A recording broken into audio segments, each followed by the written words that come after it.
Muchísimas gracias. No sé si se oye bien. ¿Sí? ¿Se oye? Se me acopla un poquito. Ah, tengo dos micros. Ah, vale. No es para grabar cámara. Vale, pues muchísimas gracias. Vamos con tiempo justo, por lo tanto vamos a intentar ceñirnos al tiempo estipulado y se nos proponía en esta jornada comparar lo que iba a ser la antropología protestante y la antropología católica a la hora de entender estas dos formas de, iba a decir civilización, más bien una forma de civilización y otra forma de anticivilización. Como es una comparativa, pues exige los datos, ¿no?, de comparación, con lo cual quizás el riesgo sea ser demasiado pesado, dar demasiados datos, pero bueno, vale la pena.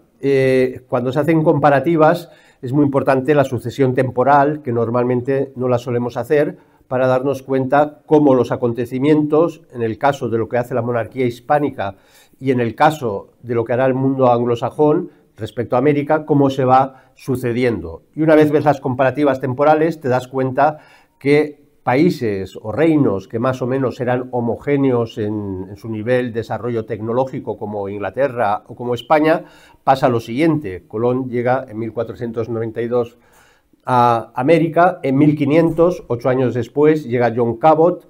La gran diferencia que Colón hace sus viajes, los viajes colombinos, y ya en poquísimos años ya se está constituyendo ahí una sociedad, una comunidad, una cultura. Cabot se encuentra que es incapaz de ni siquiera montar un puertecito, se tiene que largar. Los ingleses durante todo un siglo llegan a las costas de lo que es actualmente Norteamérica y son incapaces de montar una más mínima aldea o una población estable. En 1513 ya Ponce de León está cartografiando toda la Florida. Décadas después se constituye la ciudad de San Agustín, ahí en la Florida, la primera ciudad en la actual Estados Unidos, y como mecanismo de resistencia, porque corren por ahí unos hugonotes franceses, protestantes franceses, que se quieren instalar en América, pero los españoles los echan. Y, por cierto, es la primera gran campaña negro-legendaria contra España que se hace en Europa, porque estos hugonotes y algunos amigos que no habían estado en América se dedican a recorrer toda Francia en carromatos con viudas, haciendo ver que los españoles han matado a todos los hombres y las viudas llorando por toda Francia. Una gran campaña, la primera gran campaña propagandística que es fantástica. Pero viene de esa época. Por fin los franceses se instalan en Port Royal, 1605, por lo tanto un siglo después de los españoles. No porque llegaran un siglo después, es que lo estaban intentando y eran incapaces. Y en 1607, pues por fin los ingleses, un pequeño puerto, Jamestown, y ahí empiezan la vida de sus colonias. Por tanto, temporalmente, España, con la monarquía hispánica comparado con la monarquía inglesa en condiciones más o menos iguales, es capaz de adelantarse 100 años en este proceso de civilización. Es evidente, y todos sabemos, que hay el tema de la esclavitud como factor diferencial, pero hay que hacer unos matices, y lo comentaré, pero tenemos que tener una visión clara de la esclavitud. La esclavitud siguió funcionando, ya funcionaba en Europa, se empezó a desarrollar en el Renacimiento, siempre nos dicen el Renacimiento, por fin salimos de la oscura Edad Media, el Renacimiento, las luces, sí, y se empieza a extenderse en la propia Europa la esclavitud. Digamos, en derecho de gentes, coger un moro y esclavizarlo no había ningún problema, y un bereber cogía a un cristiano, lo esclavizaba y era algo natural, ¿no? Pero lo que sí que encontramos como diferencia es que aparece en el siglo ya XVI, aparece una teología de la esclavitud. Esto es lo que, digamos, es lo sorprendente. ¿Y en qué consiste? Es la maldición de Noé, que la tenían los musulmanes muy sutilmente, pero sin darle mucha importancia. En cambio, los ingleses y los neerlandeses, los holandeses, la van a incorporar como teología. ¿Y qué consiste la maldición de Noé? Todos conocemos el Génesis, ha pasado el gran diluvio universal, Noé planta una viña, Noé se emborracha, Noé se desnuda y su hijo Cam se ríe de él. Y los otros hijos le cubren, ¿no? Esta situación del Génesis, muy comentada, se ha hecho mucha exégesis, pero lleva a que Noé, como Cam, su hijo, se ha burlado de él, lanza la maldición de Canaán, esto es sobre su nieto, hijo de Cam, y le dice, tú serás esclavo de todos, tú serás esclavo de todos. A partir de ahí se empieza a generar una idea, insisto, empieza en el Islam, pero como categoría fuerte empieza a aparecer en el mundo protestante, que es que los descendientes de Cam, los camitas, son los que pueblan África y son los negros. Y su piel negra es fruto del castigo, de la maldición de Noé. Por tanto, empezamos a encontrar una teología, una construcción teológica, donde se puede establecer que el negro es inferior porque es el pecador, y se nota en la fe. Esto, al cabo de unos siglos, lo vamos a encontrar en una de las religiones más delirantes que aparece en Estados Unidos, que son los mormones, donde bien saben que para los mormones Jesucristo cuando resucita asciende a los cielos, pero no llega a los cielos, se va a América y empieza a predicar a unos israelíes, una tribu israelí que empieza a saber cómo llegó hasta ahí, y son los nefitas y lamanitas, y a partir de ahí los que obedecen a Cristo, que está evangelizando en Estados Unidos, pues se mantienen íntegramente blancos, y los que desobedecen a Cristo se van haciendo de piel oscura y son los indígenas, con lo cual luego te puedes cargar a los indígenas. Esto, que es un delirio, está defendido por los mormones, que les puedo asegurar que su nivel intelectual en el sentido académico es altísimo. Casi todos son universitarios y tienen un nivel intelectual y de preparación profesional que no superan a muchos, pero no es incompatible con un delirio de decir los negros son los herederos del pecado. De hecho, hasta hace los años 80, 90, los mormones no ordenaban a un solo pastor que no fuera blanco, y luego lo empezaron a hacer para hacerse fotos y decir que eran inclusivos y tolerantes, pero que no lo son. Bueno, y esto lo encontramos en Sudáfrica. Sudáfrica, como bien saben, es primero conquistada por el reino o imperio calvinista holandés, que es el primero, después vendrá el inglés. Pero ellos llegan a África y hacen lo mismo. Ellos habían desarrollado la teoría con Calvino, la teoría de la predestinación, donde cuando estaban en Ginebra decían, el pobre es que Dios lo ha condenado, está predestinado a la condenación y es un signo, si eres pobre, de que estás condenado en la vida eterna, porque Dios ya te está castigando aquí y te está diciendo que eres un desgraciado y no tienes redención posible. Y si eres rico y afortunado y tal, pues estás entre los predestinados a la salvación. Cuando los calvinistas de Ginebra pasan a Holanda y de Holanda se empiezan a expandir por el mundo y llegan a Sudáfrica antes de que lleguen los ingleses, ya aplican el dogma de la predestinación. Dios, ¿a quién ha predestinado a la salvación? A los blancos, calvinistas, holandeses, que estamos aquí en Sudáfrica, y los negros, es la prueba evidente de que están condenados.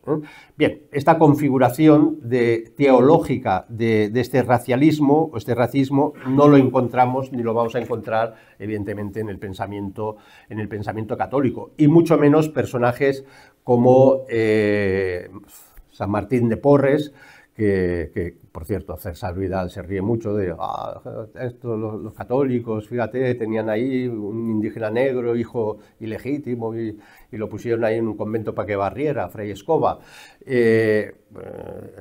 San Martín de Porres, es verdad, padre español, blanco, madre negra, es mulato, pero el padre le paga los estudios y es cirujano y sabía hablar perfectamente, un caso absolutamente inusitado en lo que podría ser en las colonias inglesas, y mucho menos un San Pedro Clavé, catalán, por cierto, el apóstol de los negros, se le llama así, patrono actualmente de Colombia, que es una persona que se dedica íntegramente a evangelizar, a cultivar a los negros, a educarles, estos son un tipo de personajes, un tipo de iconos que no va a salir nunca, nunca, nunca en el mundo protestante.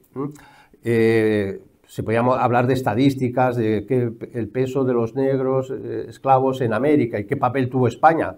No vamos a hacer leyenda dorada. Hubo esclavos en los virreinatos, esclavos negros, mucho menos que en otros.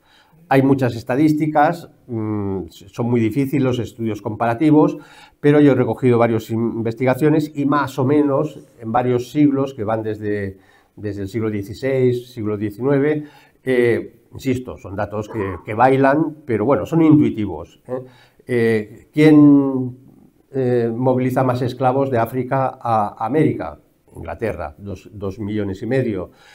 Los franceses, 1 millón. Los holandeses,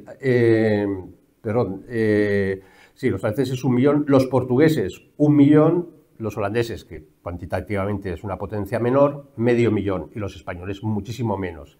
Tiene su explicación que la monarquía hispánica, si tenía que llevar negros, que por cierto los lleva a instancias de Fray Bartolomé de las Casas, gran defensor, tal, pero es que dice, para defender a los indios tengo que llevar negros, para que curren. Y entonces lo hacía la monarquía española a través de los asientos, que era una especie de pactos comerciales, a través de los portugueses. Por eso, racialmente, ves Portugal, y está toda llena de población mixta, negra, cosa que en otros sitios no, de países hispanoamericanos, o un grado mucho menor.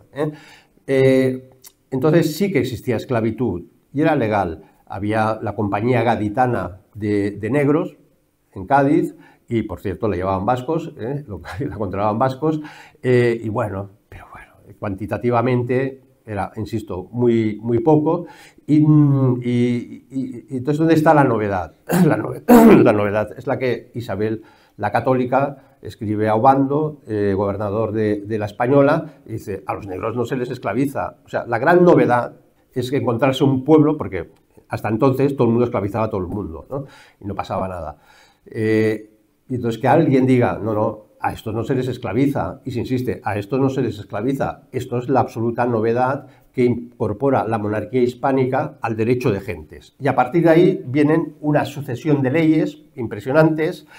Supongo que Ernesto nos contará alguna de ellas, no quiero alargarme, pero que van ya muy prontito, ya enseguida, en 1212, las leyes de Burgos, en las cuales se establece, sorprendentemente, que las mujeres indias a partir de los 4 meses de embarazo ya no pueden trabajar, y empezarán a trabajar cuando el hijo ya tenga 3 años, ahora tengan 4 meses y parece que hemos logrado ya el súper éxito feminista de la historia universal, 3 años sin trabajar, leyes apoteósicas, los que trabajan en las minas, que es trabajo muy duro, cada 5 meses, 40 días de vacaciones, 40 días de descanso, los niños menores de 14 años no pueden trabajar en minas, etcétera, etcétera, etcétera. Son leyes sorprendentemente, insisto, en la comparativa, avanzadísimas. Aparecen las leyes de Granada, no me voy a alargar, aparecen, muy importante, una encíclica, la Sublimis Deus de Pablo III, donde una encíclica que dice a los indígenas no se les puede esclavizar, son hijos de Dios, tienen que ser evangelizados y no se les puede esclavizar. No hay ningún documento de la Iglesia anglicana, ningún documento de la Iglesia calvinista, ningún documento de las diferentes confesiones puritanas que se les ocurra decir que a los negros no se les puede esclavizar. Más aún, cuando empiezan en las primeras colonias a enviar negros a Maryland, Maryland es el único estado, la única colonia que en principio eran pocos, pero la dirigían nobles católicos. Las otras colonias eran todas dominadas por los protestantes y tenían a bien que cuando llegaban negros de África para las colonias, para el tabaco, para lo que fuera, para cultivar, si se convertían al cristianismo, dejaban automáticamente de ser esclavos, ¿vale? Con lo cual, luego llegan, esa Maryland la toman los puritanos y dice, se acabó esta ley, o sea, ya da igual que se conviertan, estos siguen siendo esclavos, porque lo importante es lo económico, ¿eh? Pero bueno, vamos viendo lo fascinante, ¿no? Un papa, una encíclica, siglo XVI, dice, señores, no se esclaviza, está prohibido. Bueno, hablaríamos evidentemente de Francisco de Vitoria, pero como me imagino que Ernesto también hablará de ello, no quiero alargarme, pero es muy interesante cómo en las relecciones de indios sobre la guerra justa de Francisco de Vitoria, esas lecciones que él iba dando en la Universidad de Salamanca, una de las cosas que se establece es que los indios tienen derecho a la propiedad privada, lo cual este principio es básico. No puedes llegar ahí, una tierra, hay unas indígenas, cojo y me quedo con sus tierras. No, tienen derecho a la propiedad privada. ¿Qué hacen los ingleses puritanos que llegan con el Mayflower y llegan a partir de la gran emigración de 1620 de todos los puritanos y tal? Se encuentran unos indígenas, los Pequota, y dicen, estos son paganos. Un pagano no tiene derecho a la propiedad privada y por tanto estas tierras son nuestras. Y ahí empieza el primer gran genocidio, luego veremos unos cuantos, de los puritanos ingleses a partir de 1620, que exterminan prácticamente todos aquellos, por cierto, indios, los Pequotas, que son los que les habían recibido y son los que el primer año que habían cultivado los protestantes y no había germinado nada porque no sabían cultivar esas tierras y se hubieran muerto todos de hambre, y los indios Pequota les dan de comer, les alimentan, pero al año siguiente los indios Pequota han desaparecido. Esto es el Día de Acción de Gracias, que es un timo, que es de Lincoln, 150 años después, para decir, no, la acción de gracias que nos recibieron los indios. No, la acción de gracias primera que se hace en Estados Unidos es haberse librado de los indios Pequota y haberlos exterminado a todos, como actividad. Bueno, insisto, ves la historia y dices, ¿qué nos han contado? Esto es un delirio, nos han contado todo al revés o nos han contado una fantasía animada de ayer y hoy. Cuando hay un texto de Vitoria que es Contratos y usura, muy bonito, muy interesante para comparar también antropológicamente el sentido de la economía. Y entonces, en un sentido muy escolástico, Vitoria dice, no se puede poner cualquier precio. El precio no depende de la oferta y la demanda. Por cierto, principio absoluto del liberalismo, el precio depende de la oferta y la demanda. Claro, y como tenemos capacidad de controlar la oferta o controlar la demanda, pues podemos poner el precio que queramos. Yo cojo, tengo 1000 barriles de lo que sea, pues quemo 800 y con 200 los vendo a precio de oro y sigue rigiendo la ley de la oferta. Y hay toda una teología brutal, católica, que dice, no, el precio no depende de la oferta, de la demanda, depende de lo que vale, de las cosas que valen. Y esto se rompe con el mundo anglosajón, con su sentido de la economía. Es muy curioso porque los primeros sistemas financieros en Estados Unidos, bueno, en el futuro Estados Unidos, en las colonias, vienen de Bélgica. Hemos de pensar que Calvino, en Ginebra, aplaude y recibe y abraza a los judíos porque están a favor de la usura, cosa que los católicos estaban absolutamente en contra de la usura. Y Calvino lo ve fantástico. La usura nos permite hacer muchos negocios, etc. Esto explica que con los calvinistas que conquistan Holanda y se enfrentan evidentemente al Imperio Español, pero son llevados a América, hace que la New Amsterdam, la primera colonia holandesa, lleve consigo judíos. Aparece la primera sinagoga en New Amsterdam, que le sonará porque es Manhattan, será New York, porque luego se la venden a los ingleses.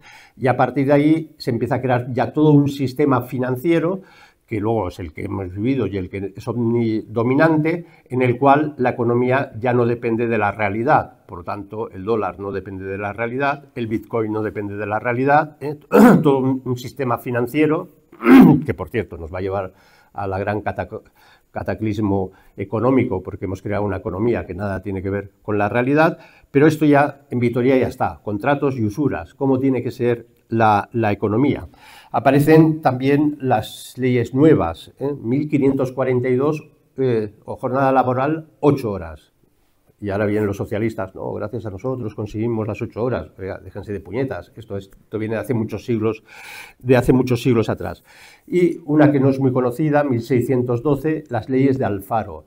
muy también antropológicas, cristianas, porque dicen los encomendadores o los que lleguen de España no pueden desplazar a los indios de sus tierras naturales. El hombre tiene que estar arraigado a lo suyo, a su tierra tradicional, y se establece que como mucho se pueda desplazar una población indígena a 5 kilómetros de su lugar natural.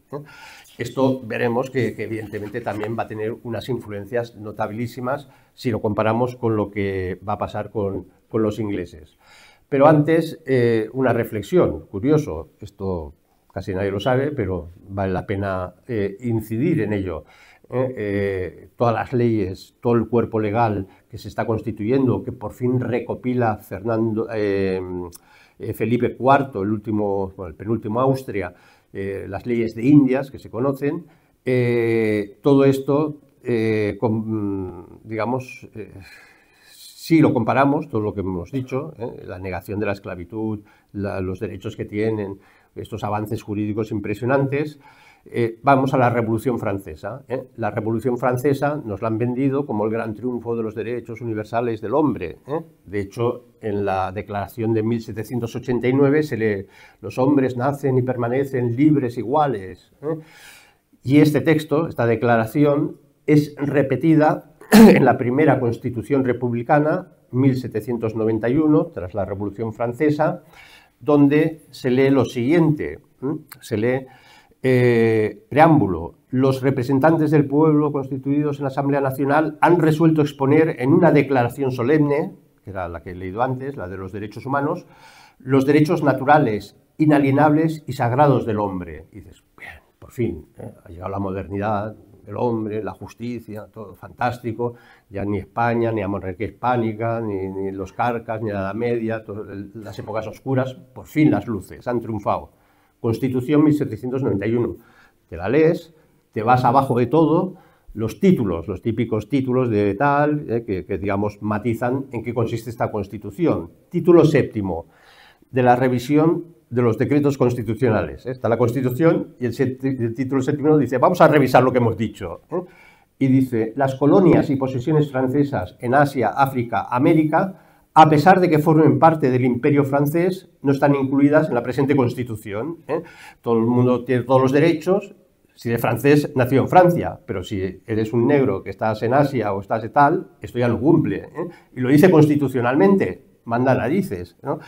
Eso llevó, por cierto, a las revueltas de los esclavos en Haití, y llega Napoleón, también otro adalid de la modernidad, y lo primero que hace es enviar tropas para cargarse a todos los negros rebelados en Haití, y a partir de ahí la historia de Haití ya sabemos lo que es, una convulsión detrás de otra convulsión, y todo con esta hipocresía de la Constitución revolucionaria francesa. Todos somos libres, todos tal, no sé qué, menos los que están en las colonias.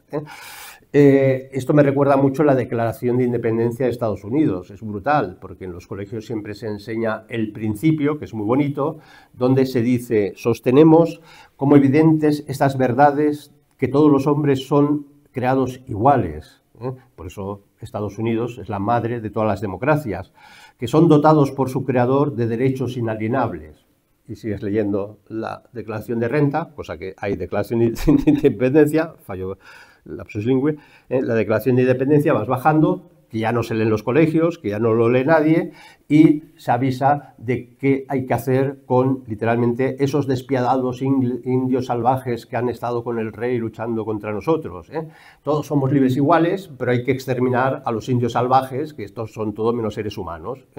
Y lo encuentras en el mismo texto, y no tienen ningún problema, porque a diferencia del mundo católico, que intentamos que todo tenga una cohesión interna, lo que va a ocurrir en el mundo protestante es que se diferencia. ¿Quiénes son los hombres? Los blancos, protestantes, los WASP, ¿no? En el fondo, y el resto son semihombres o ni siquiera llegan a la categoría... Perdón, ni siquiera... Sí. Es el intermedio. Ni siquiera... Sí. Si no había voz. Sí, perfecto. No llegan a la categoría de hombre. Este es el drama del mundo anglosajón. Es capaz de decir, tú pareces un ser humano, pero no lo eres porque eres negro. Dicho esto, seguimos avanzando y hemos dicho que en las leyes de Alfaro, 1612, el rey de España dice: no se puede desplazar a los indios más allá de 5 kilómetros de su tierra natural. Aparece, ya no es las colonias, es Estados Unidos, y aparece la ley de traslado indio. Ley de traslado indio hace que permite que se desplacen poblaciones indígenas como los Cherokee y unas cuantas, algunas a más de 1000 kilómetros, empieza todo el desplazamiento de la costa este hacia la costa oeste, o llegan a desplazamientos de 1500 kilómetros. Y ahí es donde empieza pues toda una serie, luego comentaré muy brevemente, de genocidios de este mundo anglosajón, pero hay una paradoja. Yo me divierto mucho cuando veo películas. Los norteamericanos que se liquidaron no sé cuántas tribus o las dejaron reducidas a su mínima expresión en las reservas, ahora en las películas, bueno, en el ejército real, y aparecen las películas, les ponen nombres a las tribus, a los helicópteros, ¿no? Los Apaches, los Lakota, los Tomahawk y tal. Estamos orgullosos de nuestro pasado. No, no, si os los cargasteis a todos, ¿no? O sea, es que los niveles de hipocresía es que son alucinantes, ¿no? ¿Cómo tienes narices de llamarle a un helicóptero Apache cuando os cargasteis a los Apaches, ¿no? Pero bueno, es lo que hay.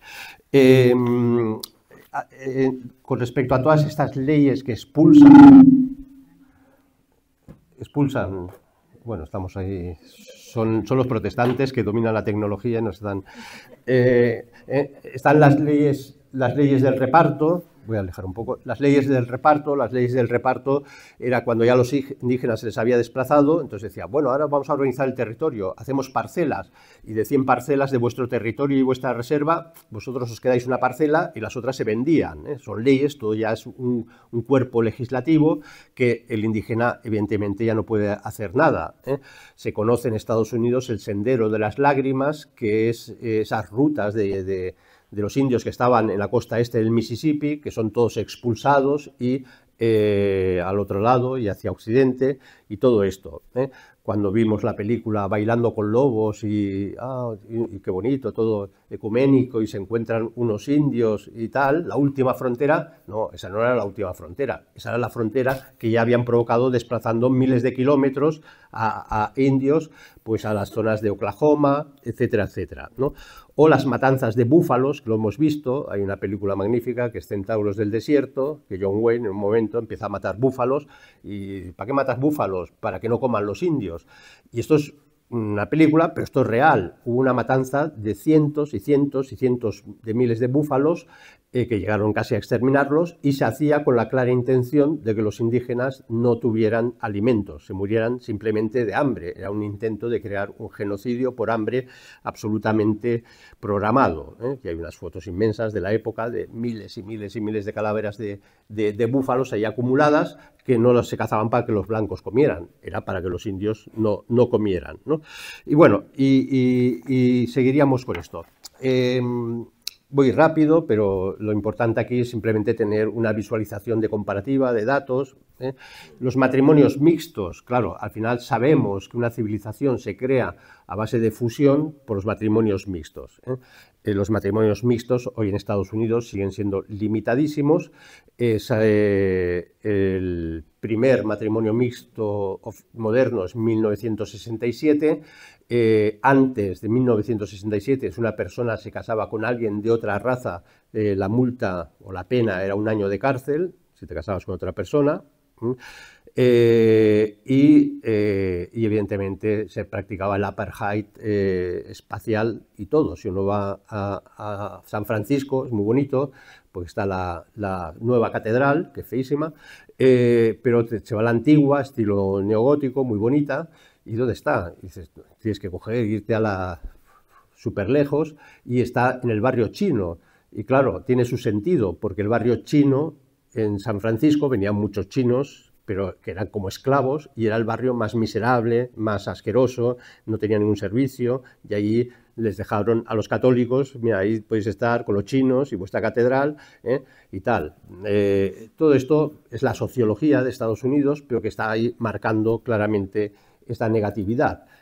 En la India, los ingleses, que era el mismo espíritu de impedir y prohibir matrimonios mixtos, como caía muy lejos y no podían llegar, prácticamente no llegaban las mujeres, era súper incómodo, una cosa complicadísima, pues se institucionalizó la prostitución, son las bibis, se les conoce como las bibis, donde pues, un hombre podía tener 1, 2, 3 amantes, una de ellas la prefería, era como la mujer, pero evidentemente podían estar viviendo 4 o 5 años, pero nunca se iba a casar con ella porque racialmente eran diferentes, era una especie de prostitución más que institucionalizada, y esto es propio de la civilización del imperio anglosajón.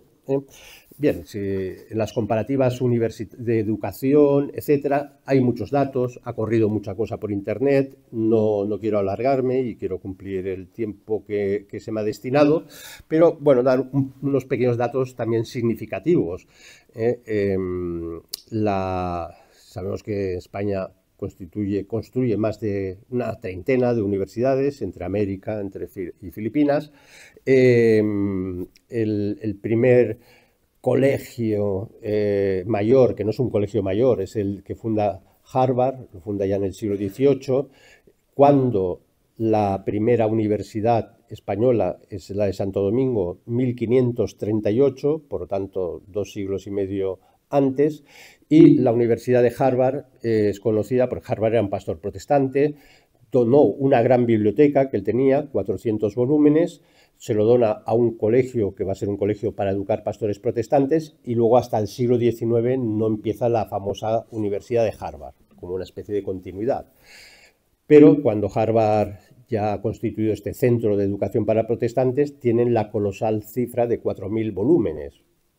Son muchos, pero 1750, Colegio Mayor de los Jesuitas de Lima, su biblioteca tenía 43.000 volúmenes, 43, o sea, multiplicaba por 10, teniendo en cuenta que los jesuitas tenían colegios en toda América y, por lo tanto, eran una élite intelectual que daban la vuelta a todo lo que podía ser Harvard y sus locos pastores protestantes, ¿no? Y cuando ves las iglesias, también, las iglesias, te vas a Boston, en Boston tienen la primera iglesia de piedra que se han conservado, que es del siglo XVIII, es la King's Chapel, que se llama, la puedes visitar, muy pequeñita, una cosa, no creo que sea más grande que esto, un poco más alto, pero muy pequeñita, y están súper orgullosos, es la primera, siglo XVIII. España, en 1512, 20 años después de haber llegado Colón, ya se han iniciado las obras de la construcción de la Catedral Primada de América, que es la de Santo Domingo. Y además entras en ella, es verdad que no es muy alta porque técnicamente exigía muchos esfuerzos que no tenían, pero encuentras todos los arcos góticos, todo, es como si entraras en Zamora, una catedral de Zamora o de Palencia, y dices, esto lo hemos llevado ahí. Eso ya estaba en 1512, se empezó a construir así. 2 siglos y medio, los protestantes han sido capaces de hacer una iglesia de piedra de un tamaño, insisto, que no sería más grande que esto. Y esto es muy importante. Hablaríamos de los hospitales, es evidente que el hospital todavía vivo, que no se ha detenido su funcionamiento, es el que hasta ahora es el que funda Cortés, 1519, de la Purísima Sangre de María, y sigue vivo, pero hay hospitales como el de San José de los Naturales en México, 400 camas, cosa que hay cantidad de hospitales hoy en el mundo que no tienen 400 camas, y solo para naturales, solo para indígenas, y además, como muchos indígenas todavía no hablaban español, pues para poder ser atendidos en esas lenguas. El primer hospital en América es en Massachusetts, en Filadelfia, Benjamin Franklin, 1700 y largo. Por lo tanto, volvemos a encontrar esas diferencias de 200 años en lograr una preocupación. Cuando Isabel la Católica escribe a Obando, le dice no solo que se casen con las indias, sino que además construyan escuelas y construyan hospitales donde puedan ir españoles e indígenas.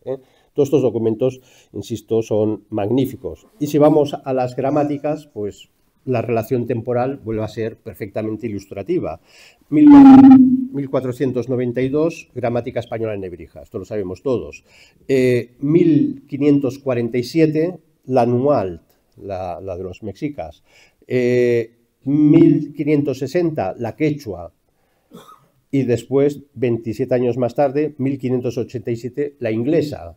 Teníamos una gramática quechua, una gramática nehual, por supuesto la nebrija, muchísimo antes que los ingleses fueran capaces de hacer su propia gramática. En torno a la evangelización se habla tanto, se ha hablado mucho, pero unos datos. Es verdad, y vamos a ser sinceros, los ingleses también, había buenos pastores protestantes que querían evangelizar a los indios, pero los evangelizaban en otro sentido. Era lo que se llamó, lo hizo un tal Eliot, las comunidades orantes, las praying towns, las ciudades de orantes, porque los que llegan, la fuerza protestante potente que llega a Estados Unidos, a las colonias, mejor dicho, son los puritanos. Los puritanos están enfadadísimos con la corona inglesa, son los que huyen de la corona inglesa y tienen la idea de que el rey sobra, por eso se consideran republicanos. El rey no puede reinar en Inglaterra porque el único rey de Inglaterra es Cristo. Estamos esperando la segunda venida, el fin del mundo, va a venir Cristo y por tanto ejecutemos al rey. Bueno, estos puritanos, claro, sean tan peligrosos y tan corrosivos, los envían a América y ahí, bueno, dicen, vendrá el reino de Cristo va a venir sobre nosotros. Esta es la nueva Jerusalén, es la nueva Sión. Nosotros reinaremos con Cristo. Y los indígenas, bueno, ellos no van a reinar con Cristo, pero nos pueden ayudar rezando. Entonces hacían las comunidades orantes, las praying towns o towns praying, que eran, bueno, y todos felices, ¿no? Eran de este tamaño, para que entiendan. La que funda Eliot es de 180 indígenas algoquinos y solo 10, digamos, los escogen para ser orantes, para preparar la venida del reino para los protestantes, no para ellos. Simplemente son colaboradores orantes. 180. En las reducciones del Paraguay, en los picos más importantes del siglo XVIII, podía haber casi 90.000 indios paraguayos evangelizados, convertidos, que en apenas 50 años habían pasado del Paleolítico o del Neolítico inferior, habían pasado al Barroco, sabían construir instrumentos musicales clásicos, unas maravillas, bueno, en fin. Y esta es la gran diferencia. Fenómenos sobrenaturales en América. El primero no es la aparición de la Virgen de Guadalupe, como muchos creen, es muy antes, es de 1495, Colón está en la Española, Colón está entrando dentro de la Española, entra en luchas con un cacique y hay una lucha a muerte que los españoles están prácticamente perdidos y hay la primera aparición que es de la Virgen de la Merced y actualmente se recuerda en el Santo Cerro, que está en el centro de República Dominicana. Y, bueno, se le tiene una devoción inmensa. Luego vendrá la aparición de Guadalupe, la aparición de Chiquinquirá, en tierra hispana, porque es monarquía hispana, en Colombia, que todavía vas ahí y hay una devoción brutal. Pero la primera manifestación sobrenatural en América del Norte, en las colonias, 1692, el diablo aparece en Brujas y hay que empezar a quemar a todas las brujas que hay en Salem y hay que empezar a quemar a todas las brujas. Bueno, son dos fenómenos sobrenaturales, la aparición de la Virgen y vamos a quemar brujas, ¿no? Pero claro, sabemos que la Inquisición se ha estudiado muy bien. Por ejemplo, en Perú, en 300 años, promueve o determina menos de 30 penas de muerte, unas 24, 27, ahora no me acuerdo, en 300 años. A mí se me ocurrió ver un país moderno que tiene pena de muerte, que es Japón, de media cada año ejecuta 12 penas de muerte, con lo cual en 3 años en Japón ejecutaron más gente que 300 años sí, de pronto, ¿no? Vamos a hacer, bueno, pues las comparativas sirven para esto. Hay unas estandarizaciones económicas que permiten saber quién era más ricos en la Nueva España o en la monarquía, en los virreinatos o en América, en las colonias.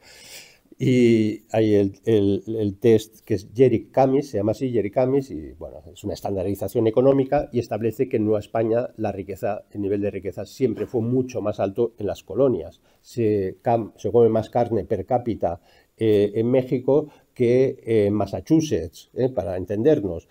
Y esto es lo que había. España había creado un imperio y lo otro eran las colonias absolutamente rurales, absolutamente desquiciadas en delirios religiosos y en constantes purgas entre ellos, puritanas, a ver quién era más puro de todos, y esto es lo que hay. Y en cuanto a la constitución política,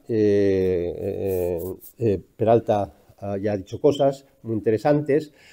Hay una obra que cita Ramiro de Maeztu en defensa de la hispanidad, que es la obra de Solórzano, que se titula Política Indiana. Son, según las ediciones, unos 5 volúmenes, muy farragosos, porque son muy jurídicos, pero uno lee y son todas las leyes, los considerandos, cómo se controlan los tribunales para que no haya corrupciones, cómo se controlan los virreyes para que no haya corrupciones, y es farragoso, pero te estás dando cuenta que se estaba creando una estructura social, comunitaria, jurídica, bueno, impresionante, una cosa impresionante. En cambio, bueno, y los propios virreyes, los virreyes españoles, estaban sometidos a juicio de residencia. Un virrey, en cuanto acababa, la monarquía le enviaba a alguien para que le hiciera una auditoría para saber si se había enriquecido o no enriquecido. Nunca se nombraba un virrey que fuera del mismo territorio y con familiares en el territorio para evitar la endogamia y para evitar corruptelas internas.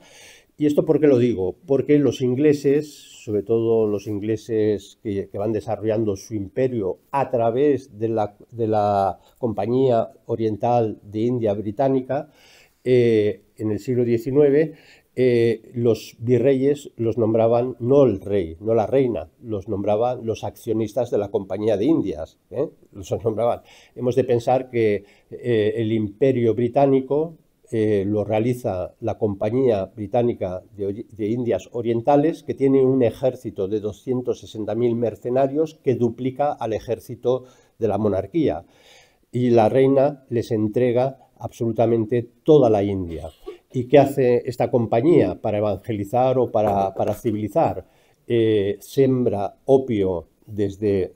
Nos han vendido el té y todo esto. No, el té y opio. Y las amapolas desde el norte de la India hasta el actual Afganistán, que todos sabemos que todavía se sigue produciendo opio.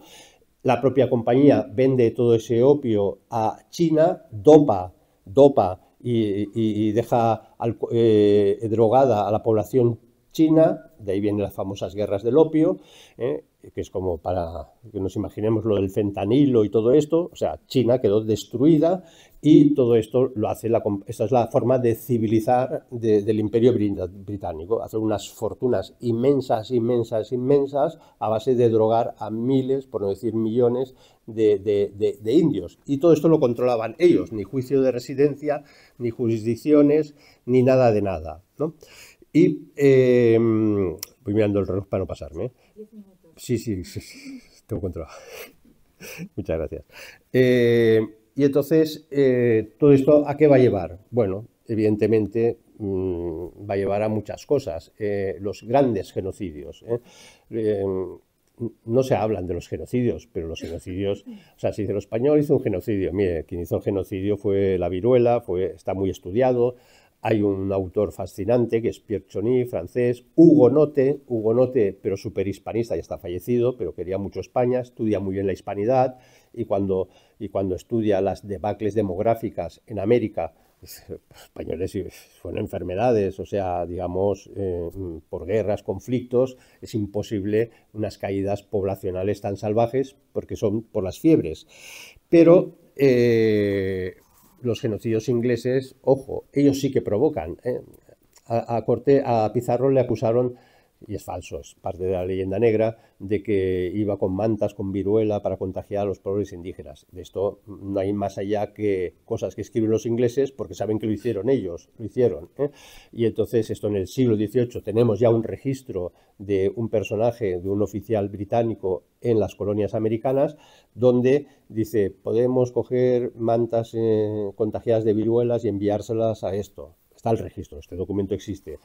No sabemos si lo aplicaron, pero sabemos que en ese contexto, en esa época y en ese entorno empezaron a haber muchas epidemias de viruela, con lo cual es como sospechoso de que llevaran a cabo este plan. Pero, bueno, la costumbre de los españoles era ir, encontrar una isla, población, ver el cacique, negociaban. Todos sabemos ese famoso hecho que se llega a Filipinas y entonces se empieza a hablar con los caciques y ¿os interesa integraros en la monarquía hispánica? Sí, no, hagamos un referéndum. La primera vez en la historia que se hacen referéndums para ver si uno se integra o no se integra en la monarquía hispánica. Ningún imperio actuaba así, ningún imperio. Y esto lo hacían los ingleses, llevaba Cook, Drake, los grandes exploradores, y por definición llegaban a una isla y se cargaban a todo el mundo que encontraban. Así se calcula en Australia el genocidio es de casi 1 millón de indígenas. Todavía no han pedido perdón por ello. Cuando llegan a Tasmania, que es esa isla que está cerca de Australia, cogen a toda la población y aplican la solución final, literalmente, empiezan a barrer toda la isla con toda la población hasta llevarla a las playas, y ahí exterminan a toda la población de Tasmania, un genocidio 100%, totalmente, y me ha dado por recoger algunos no conocidos genocidios del mundo anglosajón. La isla o holandés, la isla de Lamay en Taiwán, llegaron ahí los holandeses, se cargaron a todo el mundo. La de Batavia en China, una provincia, se cargaron a todo el mundo. Llegan a Yakarta, Indonesia, los holandeses, la capital tiene 20.000 habitantes. Como se les pone en resistencia, queman toda la capital. Se calcula que hay casi 20.000 muertos. Estamos hablando del siglo XVIII, cargarse 20.000 tíos en el siglo XVIII manda narices. Y los que sobreviven, los holandeses los ensartaron en lanzas y los dejaron ahí empalados, y todavía estamos esperando que pidan perdón por lo que hicieron. Aquí nadie habla de la masacre de Yakarta, las masacres de Banda, la colonia de la Banda, bueno, las especias de la Banda vienen de las Islas Banda, que llegan los holandeses, masacran prácticamente a toda la población, y los pocos que quedan les dicen, la especia, sobre todo el clavo, tenéis que firmar, se le conoce como el pacto perpetuo. Hasta el final de los tiempos, cuando venga nuestro Señor Jesucristo en el Apocalipsis, estáis obligados a vendernos a este precio esto. Cosa que en el derecho internacional un contrato como mucho puede durar 99 años. Bueno, y así una detrás de otra sin parar. Y por acabar, pues claro, nos encontramos con la gran mentira. Bueno, dos problemas. Lo que nos hemos creído nosotros, que han dicho sobre nosotros, esto es el complejo que el mundo anglosajón y holandés ha creado como leyenda negra sobre nosotros mismos para, digamos, humillarnos, reprimirnos, no poder tener ningún papel en el concierto internacional porque estamos todos acomplejados, y luego los que nos vienen a lanzar pues moralina de los derechos humanos, etcétera, etcétera. Hemos de recordar que los ingleses, los americanos, cuando arrancan Filipinas del Imperio Español, al día siguiente están haciendo una guerra cultural y militar contra los filipinos que no quieren ser ingleses y que se sienten traicionados, y eso se considera un genocidio, no solo por los miles y miles de muertos, sino que en menos de 20 años han conseguido que ya no se conozcan el español, no conozcan la cultura española, renieguen de ella. Eso es un genocidio cultural salvaje. Hemos de recordar que cosa que cuando ves películas de la Segunda Guerra Mundial uno se sorprende, dice, una tomadura de pelo, ¿no? Porque ves un oficial negro, todo muy inclusivo y todo esto.